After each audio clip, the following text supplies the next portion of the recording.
Hello, my name is Dalton Martins. I'm from the University of Brasília, and I'm here with my colleague, Luciana Martins, which will present himself. Hello, my name is Luciana. I'm from University of Brasília too, and work with Dalton Martins in this work. We will present today this work, which is named Workflow of Data Analysis and Construction of the Digital Collections Network of the Museums of the Brazilian Institute of Museums, from data migration to dissemination of network collections. We are in CIDOC Conference 2020, and it's a pleasure to be with you. So here we go. We are from University of Brasília, in this faculty, which is named Faculty of Information Science. And we have here the undergraduate courses of museology, archives, and library science. And myself, I coordinate this lab, which is named Network Intelligence Lab, in which I work and make some research with my colleague Luciana, and we develop some researches about museums and digital collections. So the main question for our proposition to present today is how to build an interoperable network of digital collections of museums in Brazil. It's important to know that we have a very specific situation related to digital collections and museums. Brazil is a very big country. We have almost 3,600 museums around the country, and we have a very diverse and a very different situations about technology and digital divide related to access of internet, and we will present some information about the situation in our country. So we'll begin by this diagnosis. This is a very important research which is made all 2 years in our country, which is called ICT in Culture, and we'll show you some very important indicators. In this first chart, we have here some information, which I will mark here, about the museums. So we have almost 26% of the museums in our country, they have their own website. Around 30% of museums, they have a third-party website, and almost 48% of museums, they have a profile on an online platform or a social network site. This is a situation only to show you the big picture of the presence of the museums on the internet. So, about digital collections, we'll look at museums here, and what we have almost 6% of museums, they have digitized part of their collections. And by this part, you can understand one item or 100% of their items. And only 40% of the museums, they put their digitized collections available to the public. So we have a huge opportunity to publish digital contents generated by museums on the internet in our country.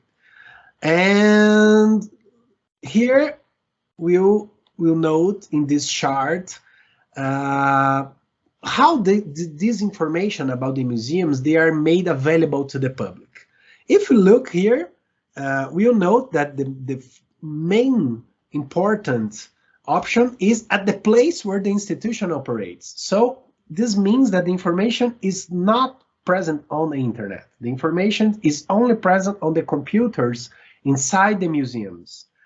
And if you look at the other categories on the institution website, 10%, 14% on online platforms of social network websites.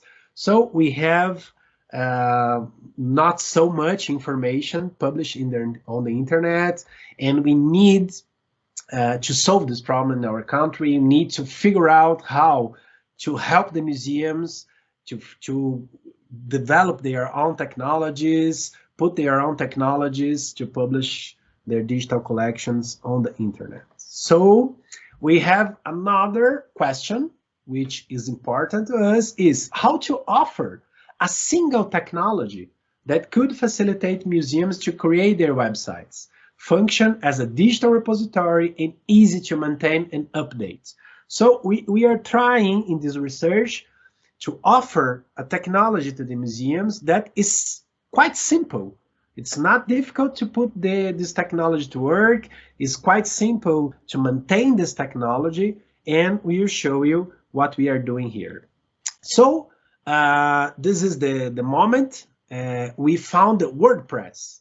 Why WordPress? If you look at these statistics, you find that WordPress is a very popular content management system.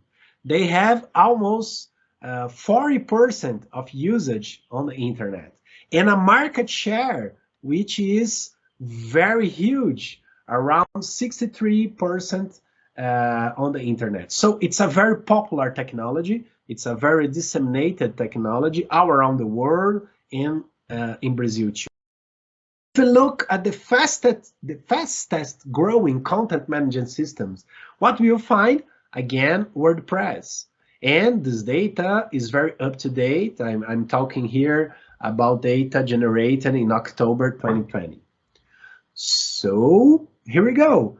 What we found looking at this data, we found that WordPress is a highly known and widespread technology in our country, in Brazil, facilitating the decentralization of technical support, the learning curve, and the social potential of adopting a technology for the construction of digital collections for museums. Hence, the idea of the TINACAN project was born, which means WordPress is a viable technology to offer the museums to create their websites, to publish their digital collections on the internet, and use this potential to connect with the users and use the social technology in a way which could improve the scenario that we present to you about the ICT in culture in our country. So we have TINACAN. If you want more information about that, I invite you to visit our website, which is named tinacan.org, and there you can find more information about this technology. TINACAN is a software, is a plugin developed using WordPress workflow and framework to transform a WordPress site in a digital repository to the museums. So here you can find the link in which TINACAN is distributed, and you can download, you can experiment. TINACAN is a free software. The only thing that you need is a WordPress installation running out and to put and to figure out TINACAN and to customize some information about your collections, about your metadata, filters, and other things. So TINACAN is an open source. Here is a powerful and flexible digital repository platform to WordPress. We have some important features here, which I would like to note. We have this possibility to create metadata and filters. You can create a facet search. You can create very different kinds of taxonomies, and you can manage these taxonomies, creating your own vocabulary inside TINACAN. You can develop different themes, different digital interfaces to show you and to present your data. TINACAN has an API, and it's conform very different patterns of interoperability like JSON, JSON-LD, and others. And it's very integrated with the Gutenberg blocks, which is a way very easy and very helpful to create stories about your collections and developing web pages in a very dynamic, in a very cool way. So TINACAN is a software product that we develop here in our project, and we are using to create these beautiful collections. Here you can see two implementations of Tainacan, which one is very important for us, which is called Museu do Índio, is Indian collections of our country, and another one more related to communication technology, from the museums of communication. So you can see here that Tainacan can present different kinds of digital interface. You can customize the interface, you can customize your design, and you can develop different kinds of situations. So some numbers about Tainacan, just to show you. We have almost 6,000, a little bit more of 6,000 downloads.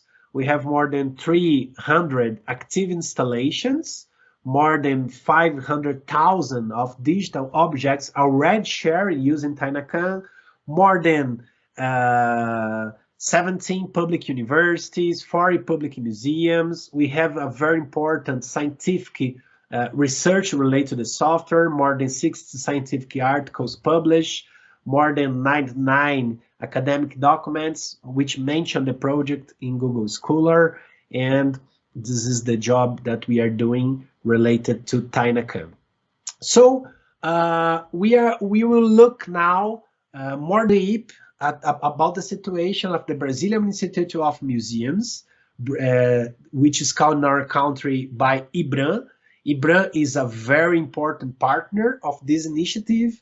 It's a partner that which is helping to develop Tainacan, and it's helping to implement and to give the opportunity for us to test and to talk with the professionals of the museum area and to discover their necessities and improvements that we need to put on the software. So here, if you want to take more information about what we are doing related to museums in Brazil, we have this link, and you can find more information about how Tainacan is used by the Brazilian Institute of Museums.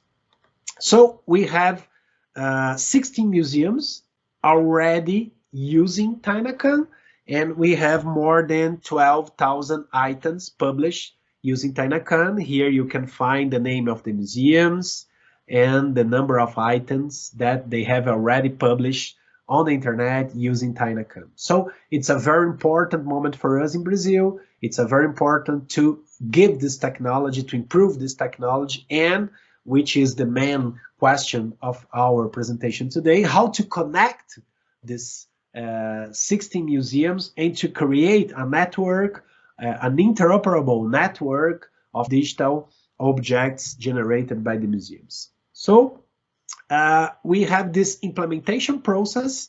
The first step of our process is to migrate the documentations of the museums, which was developed using this not published softwares on the internet, like Excel, PDF, Word, Access, which was the situation of the museum documentations before we develop and we implement Tainacan. The second step is to collect this documentation and process the data and to implement the data model which was created by the Brazilian Institute of Museum, and to standardize, cleaning, and treatment the classification terms of the digital objects, which is named the Thesaurus Museology Objects here in our country.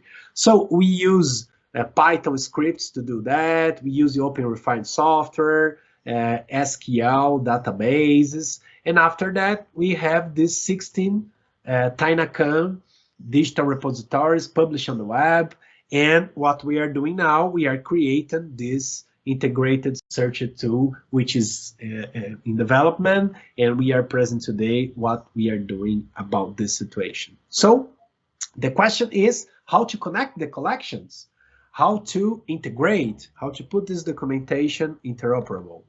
And here we can see some of their digital interface. Very beautiful. The Brazilian culture is very powerful, very diverse, and we are very proud about this technology and about this opportunity to publish this data on the web and to connect this data using this kind of development. So the next question is, where to search in a network of collections? If you are a user, for example, we have here this girl, and she would like to study chairs, and she would like to study using information about the Brazilian museums. In this scenario that we have, this girl need to enter in 16 different links, do 16 searches, and analyze 16 different results. So it's unviable. It's a very difficult situation. You need to know and you need to operate so much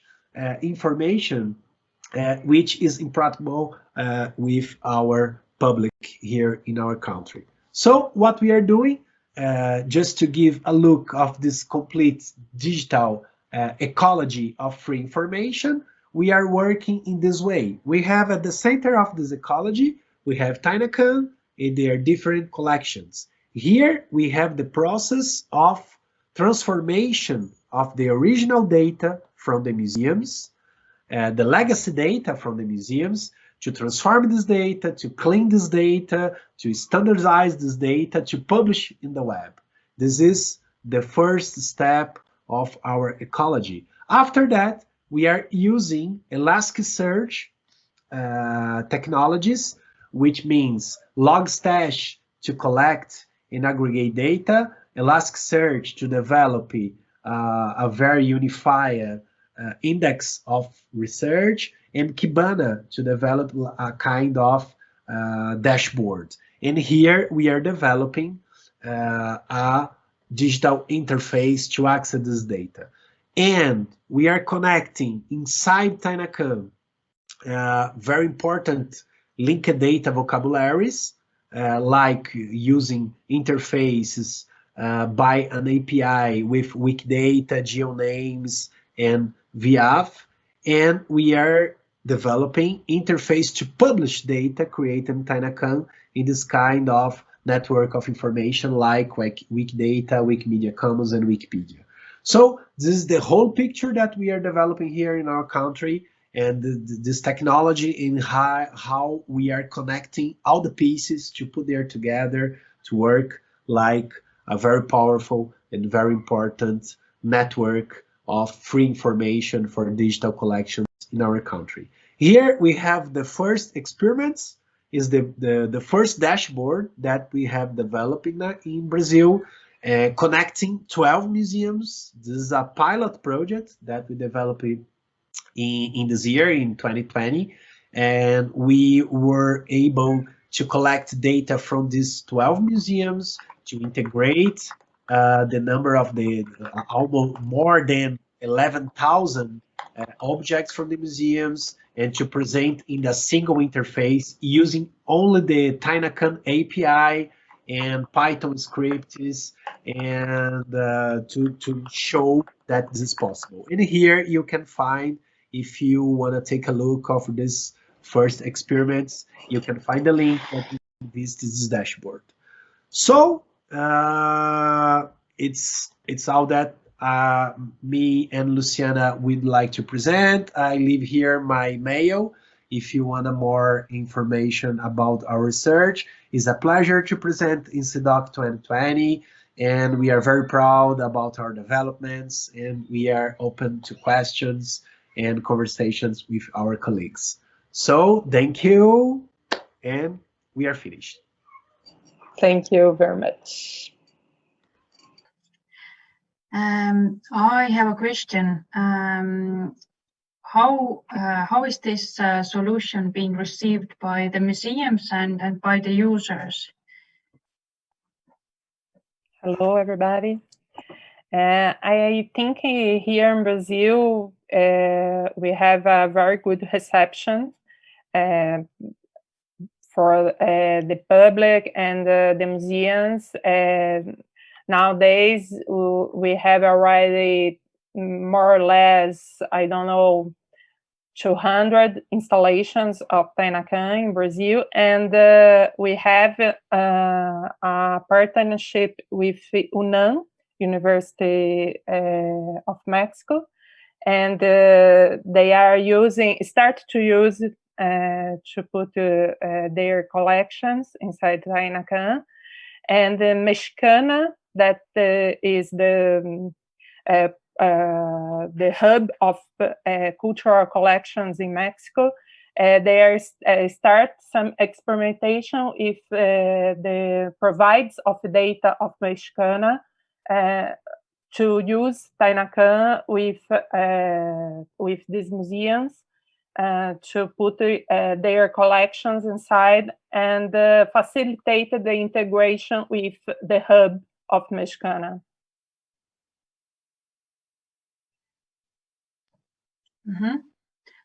Thank you. Right now, we haven't received any other questions yet, but maybe we will later. Thank you. And with this, okay, we do have another question. If you have a minute, have you conducted analysis on user needs and wishes in this process? A kind of list of users of Tainacan, and in this list we have a lot of exchange between the partners, and we put there our problems that we have. Sometimes we have problems with the software, and we put our expectations, and in this community we discuss the next step for the development of the software. So I think in this community we have a kind of analysis of the needs of and wishes of the users. It's not something like a research, very, very strict, but I think we have a conversation about the next step of development of the software. And I think we have time for another question. And the third one is it only the technology that was missing, or are there also the legal questions of publishing material online? I'm sorry, I think I don't understand very well. Can you repeat? A lot. Yes. Was the technology the main thing that was missing, or are there also legal issues related, like limitations to public making the data public? Or yes, I understand. Here in Brazil, we have a very strict law about the share of the collections of museums, the image of the collections of museums. We don't have a free open mind about this here in Brazil. So we start to discuss now this kind of change that we need to share the documentation, the collections in the web. But I think nowadays many museums are struggling with this subject, and we need a change, a very hard change in our legislation about this to share with more security means to share this information about the collections, the cultural collections of the museums. Thank you.